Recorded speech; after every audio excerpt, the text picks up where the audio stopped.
আসসালামু আলাইকুম ওয়ারাহমাতুল্লাহি ওয়াবারাকাতুহু।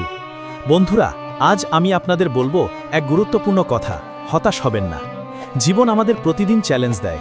কখনো আমাদের চেষ্টা ব্যর্থ হয়, কখনো আশা পূর্ণ হয় না। কিন্তু মনে রাখবেন, আল্লাহ তাআলা সব কিছুর মালিক। কুরআনে আল্লাহ বলেছেন, যে আল্লাহর উপর ভরসা করে, আল্লাহ তার জন্য যথেষ্ট। বন্ধুরা, এটি আমাদের শেখায়, যখন আমরা আল্লাহর উপর বিশ্বাস রাখি, তখন কোনো পরিস্থিতি আমাদের শেষ করতে পারে না। মনে রাখবেন, কষ্টের পরই সুখ আসে। অবশ্যই কষ্টের পর সহজই আসে। প্রতিটি সমস্যার পরে আল্লাহ আমাদের জন্য সহজই রাখেন। তাই হতাশ হবেন না। ব্যর্থতাকে বাধা নয়, শিক্ষা হিসাবে নিন। আজই নিজেকে শক্তিশালী করুন। যে লক্ষ্য স্থির করেছেন তার দিকে দৃঢ় থাকুন। প্রচেষ্টা, ধৈর্য এবং আল্লাহর উপর বিশ্বাস, এই তিনটি কখনো আপনাকে ব্যর্থ হতে দেয় না। প্রতিদিন একটু করে এগোতে থাকুন। হাল ছেড়ে দেবেন না। আল্লাহর সাহায্য আশা করে চেষ্টা চালিয়ে গেলে সাফল্য অবশ্যই আপনার পায়ে আসবে। ইন্সপিরেশনাল মেসেজ: হতাশা আপনার শক্তি চুরি করতে পারে, আল্লাহর উপর ভরসা সেই শক্তি ফিরিয়ে আনতে পারে।